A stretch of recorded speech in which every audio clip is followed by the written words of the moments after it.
আসসালামু আলাইকুম আমার আপুদেরকে ভাইয়াদেরকে কেমন আছেন? আশা করি ভালো আছেন। আলহামদুলিল্লাহ আমিও ভালো আছি। আল্লাহর অশেষ রহমতে আপনাদের দোয়ায়।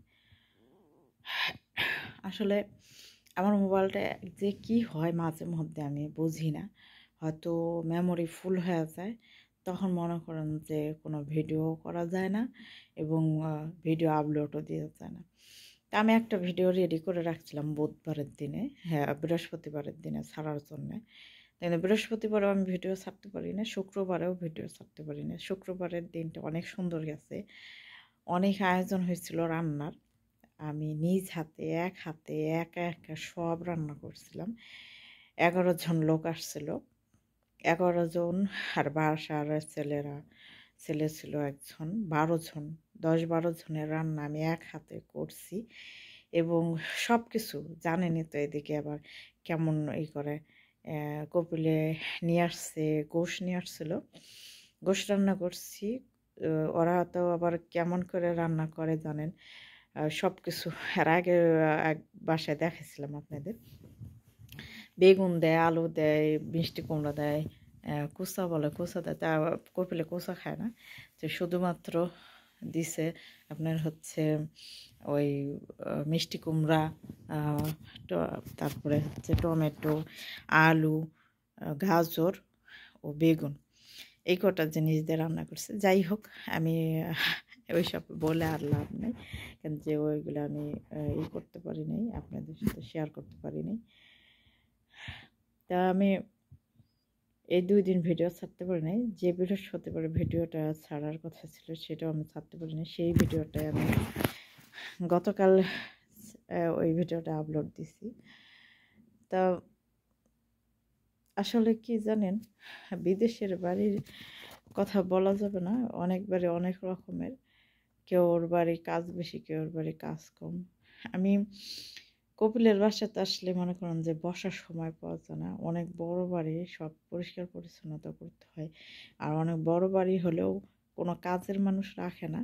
ওই আমি আর আমার ওই ইন্দোনেশিয়া আপু যখন আসবো তখনই ওরা কাজ করায় নেবে, সব পরিষ্কার করে নেবে, উপরে নিচে, উপরতলায় নিচতলা সব জায়গা, বাহিরে এত নোংরা। এখন আমি বাহিরটা ধুইতে পারি নাই, বাড়ি ঘরে পরিষ্কার করছি। আর প্রতিদিন ওই যে কপিলের জন্য রান্না করা লাগে।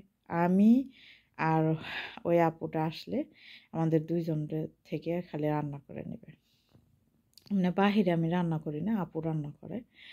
ওই আপু রান্না করে বাহিরে, কিন্তু আমি রান্না করি না। হ্যাঁ, আমি এমনি কাজ বাজ করি। কিন্তু এই বাসায় আসলে পরে রান্না করা লাগে। তখন আমার অনেকটাই অন্যরকম হয় যে রান্না করি না, আবার আসে মাঝে মধ্যে রান্না করতে হয়। ভালো হয় না, খারাপ হয়, আমার খালি ওঠে আর কি, খারাপ লাগে যে কি বলবে। তা আলহামদুলিল্লাহ কালকে শুক্রবারে, কালকে বলতেছি, শুক্রবারে যে রান্নাগুলো করছি আলহামদুলিল্লাহ সবাই বলতেছে অনেক সুন্দর হয়েছে, অনেক ভালো হয়েছে। কপিলে এইবার আমি আসে কয়েকদিন, আজকে কয়দিন হচ্ছে আসছে, আজকে রবিবারের দিনে আসছে। আজকে রবিবারে, হ্যাঁ রবিবার আসছে। আজকে 1 সপ্তাহ হয়ে যাচ্ছে এখানে আসছি। 1 সপ্তাহ ধরে রান্না করে দিচ্ছে।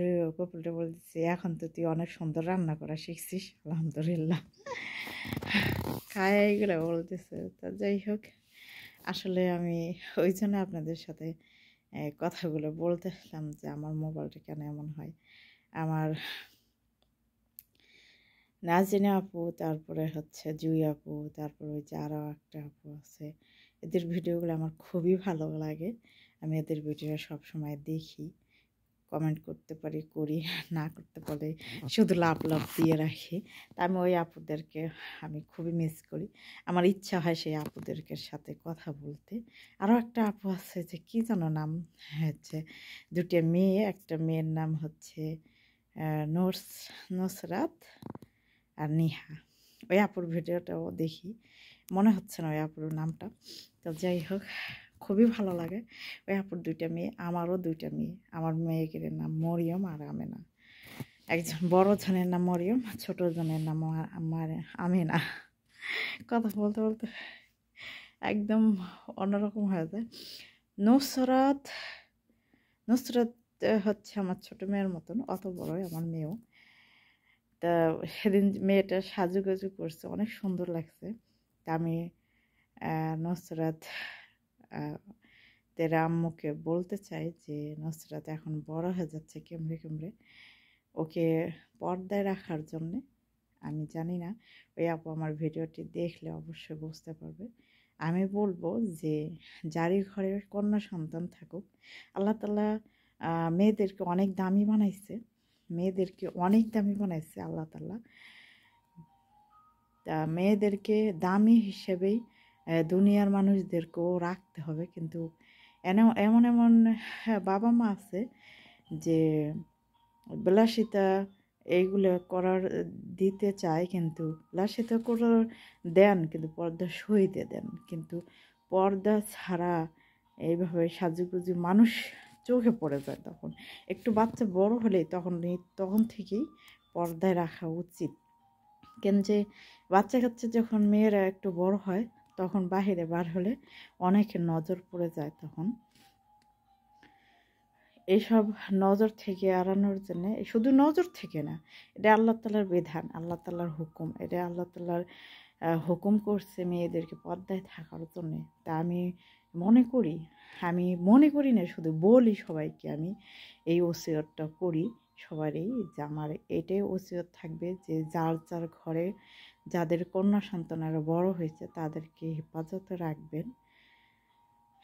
এই দুনিয়াতে চিরস্থায়ী নয়, ক্ষণস্থায়ী দুনিয়ায় আমরা বেপর্দায় বেড়াইয়া তারপরে ওই দুনিয়ায় চিরস্থায়ী দুনিয়ায় যায়া কি জবাব দিব আমরা? বিশেষ করে বাবা মাকে বেশি জবাব দিতে হবে যে কেন তোমরা তোমার মেয়েদেরকে পর্দায় রাখো নাই। মা বাবাকে তো দিতেই হবে, তারপরে বাবার পরে যদি বড় ভাই থাকে, বড় ভাইকেও সেই কৈফিয়ত দিতে হবে হাসরের মাঠে, যে কেন তুমি তোমার বোনকে হেফাজতে রাখো নাই, পর্দায় রাখো নাই।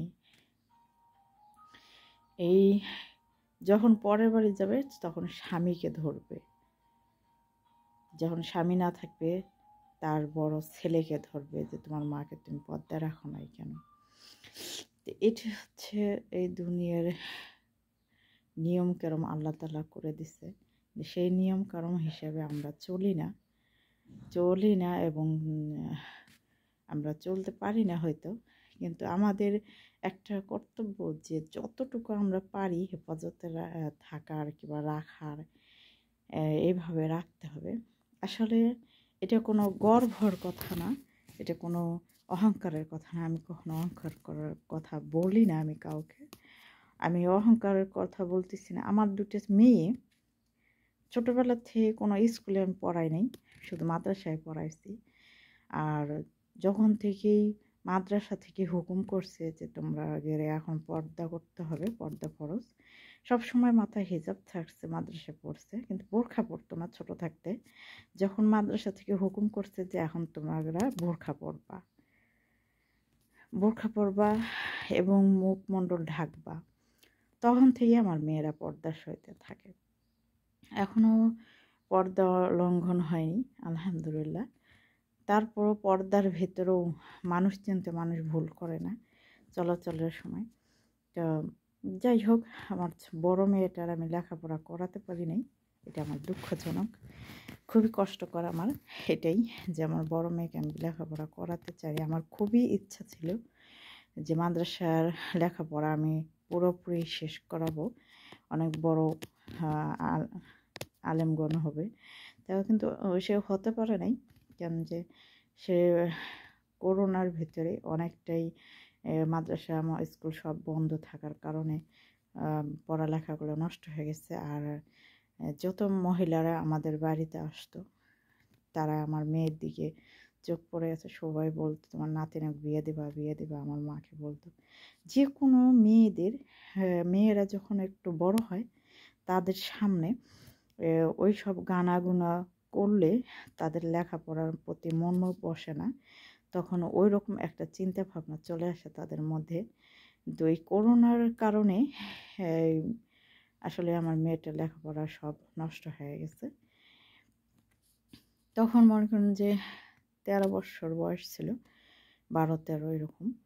তখনই আমার মানুষে এইসব করার কারণে মেয়েটারও মন ভেঙে আছে, এদিকে মাদ্রাসাও সব বন্ধ হয়েছিল। কারণ এখান থেকে ওখান থেকে শুধু বিয়ের কথা আসতো, বিয়ে দাও বিয়ে দাও। আমি রেগে গেতাম যে কেন মেয়েকে শুধু আমার এই বাড়িতে এই 2টা মেয়েই কি আছে, আর কোথাও মেয়ে পায় না? আমার ছোট ছোট মেয়েদের উপর চোখ পড়ে গেছে। মেয়ে মানুষেরাই দেখেন চোখ লাগায় দেয়। আমাদের বাড়িতে কোনো ছেলে মানুষ ঢোকে না। আমাদের আশেপাশের দাদি চাচিরা আর কি পাড়া প্রতিবেশীরা যখন যারাই আসতো আমাদের বাড়ি এমনিতে আসতো, এইগুলো দেখে ওরকম করতো। পরে আমার ভাই, বড় ভাই, সে বলতেছে যে মেয়েকে তো এখন সবাই এইগুলো বলতেছে, ওর তো আর লেখাপড়া হবেও না, করতে দেবে না মানুষ, আর কবে এই মাদ্রাসা খুলবে কি হবে, এতদিনে মেয়েটার মন টন ভেঙে ফেলাচ্ছে মানুষ এইসব বলে। তা যাই হোক, আমার বড় ভাই সিদ্ধান্ত নিল যে তার ছেলের সাথে আমার মেয়েকে বিয়ে দেবে। তো আমি কখনোই রাজি ছিলাম না, একদমই না। তো আমার মেজো বোন বলে যে দাও, তোমার তো ছেলে নাই, ভাজতে সে ছেলের মতন জানবে। আমার আমার ভাইয়ের ছেলে তো অনেক ভালো, কোনো নেশা পানি নাই, সিগারেট পানি এইসব কিছু করে না। সিগারেট কী জিনিস ওরা বলতেই পারবে না, পান সিগারেট এসব কোনো আজে বাজে নেশা নাই, অনেক ভালো একটা ছেলে। হ্যাঁ, আমিও জানি যে আমার ভাস্তারা অনেক ভালো, কেউ একটা ওইসব খারাপের দিকে কখনোই যায়নি। আর কোনো নেশা পানি, পান সিগারেট কোনো কিছুই না, অনেক ভালো। কিন্তু এই কি একটু আমার ভাই তাদেরকে লেখাপড়াটা শেখাতে পারে না, শেখাতে চাইছে, অনেক চেষ্টা করছে, কিন্তু তারাই করে না, কি লেখাপড়াটা করেনি। এটাই হচ্ছে সবচেয়ে এখনকার যুগে লেখাপড়া ছাড়া কখনো চলে না, এটা আমিও জানি। কিন্তু আমার বাচ্চাটা দেখতে শুনতে সে অনেক সুন্দর, এই কারণে একদিকে লেখাপড়া থাকলেই যে তার ভিতরে গুণ থাকে এটা হলো ভুল কথা।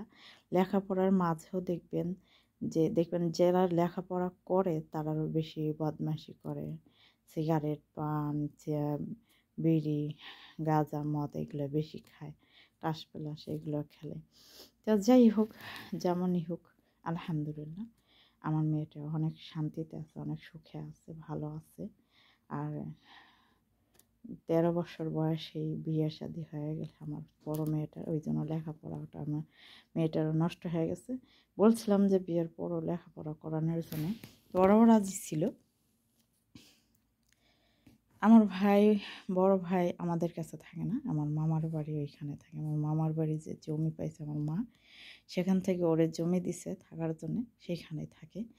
তো ওর বাড়িটা আবার ফাঁকা ফুকা ছিল, ঘেরা ছিল না। আমি মেয়েটা নেওয়ার আগে আমি বলছি যে আপনার বাড়িটা ঘেরেন, কেন যে আমার মেয়ে আমি পর্দায় রাখছি, আমার বাড়ি ঘেরা আছে, আপনার বাড়ি ঘেরেন, তারপর আমার মেয়ে নেন। পরে সবার কথার কারণে আমার মেয়েটা আমার ভাইয়ের রাতে উঠাই দিছি, যে বাবা থেকে বাবার আদর পায়নি, আপনি আজ থেকে মামা বাবা সব কিছু আপনি, আজ থেকে আপনার মেয়ে নাই, আমার বড় ভাইয়ের মেয়ে নাই, 3টা ছেলে, তা আজ থেকে এই যে আপনার মেয়ে আপনাকে দিয়ে দিলাম। আমার ভাই বাবা বলে যে তোমাকে আমি ছেলে দিলাম, আমাকে তুমি মেয়ে দাও, দিয়ে দিলাম। ছেলে কখনোই ভাসতে হোক আর অন্য জামাইটাই হোক, কখনোই নিজের ছেলের মতন হয় না, এটা ঠিক। তারপরেও ভাসতে হলে তাও ফুপুর প্রতি অন্য একটা টান থাকে। তা আমি আশা করি না ভাসতে কোন আর অন্য কোনো জামাই কোন যে ছেলেই হোক, আমি কারো আশাই করি না। আল্লাহ তাআলার কাছে আমি সবসময় বলি, আল্লাহ তাআলা আমার মেয়েদেরকে সুখী রাখো, তাতেই আমি সুখী। সমস্ত মা বাবাই চায় যে মেয়েরাই সুখে থাকুক, মেয়েদের সুখ মা বাবার সুখ। তা আমি ওইটা মনে করি যে ওরা সুখে থাকলে আমিও সুখী। আমি কারো যে কামাই খাবো কিংবা ভাসতে কোন অন্য আর একটা মেয়ে আছে এখনও, সে মেয়ের জামাই কোন কারো আমি আশা করি না। আল্লাহর কাছে বলি আমার হাত আছে, পা আছে, চোখ আছে, সব কিছু আছে ঠিক, আমি যতদিন বাঁচবো ততদিন যেন আমি নিজের চলা নিজে করে খাইতে পারি, আর সেভাবে চলতে চলতে যেন আল্লাহ তাআলা আমাকে মৃত্যুবরণ করে, যাতে আমার কারো কামাই খাইতে না হয়। এটাই হচ্ছে আম এই কথাগুলো আমি বলতাম না, কিন্তু আসলে কিছু কিছু আছে যে আম আমরা যারা ইউটিউব চালাই তারা আসলে আমি অনেকটাই তাদেরকে ভালোবাসি। তাদের ওই আপুদের, ভাইয়াদের অনেকে ভালো, ভালো কমেন্ট করে, অনেক আপুরা, অনেকে ভাইয়ারা। তাদেরকে আমি শ্রদ্ধা জানাই, ভালোবাসি, ফ্যামিলির মতন জানি। এই বিধায় আমি এই কথাটাগুলো বলতাম না। এই যে নুসরাত আর নিহার কথাগুলো মনে পড়ে, আমার মেয়েগুলোর কথা মনে পড়ে গেল, তাই এই কথাগুলো বললাম। আসলে এ আমার ছোট মেয়ে আমি ৪ বছর বয়সে আমি রাইখে আসছি। তো যাই হোক, আলহামদুলিল্লাহ। আমি নুসরাত ওই আপুরে বলবো নুসরাত মামুনিকে একটু পর্দার সহিতে রাখবেন, এখন যেহেতু বড় হয়ে যাচ্ছে। শুধু নুসরাত না, যার ঘরে আছে আমি সবাইকেই বললাম। তো আমি ভিডিওটা আর বড় করবো না, অনেক বড় হয়ে গেছে। তো এই পর্যন্ত রাখছি। সবাই ভালো থাকবেন, সুস্থ থাকবেন। আল্লাহ হাফেজ। আসসালামু আলাইকুম ওয়া রাহমাতুল্লাহি ওয়া বারাকাতুহু।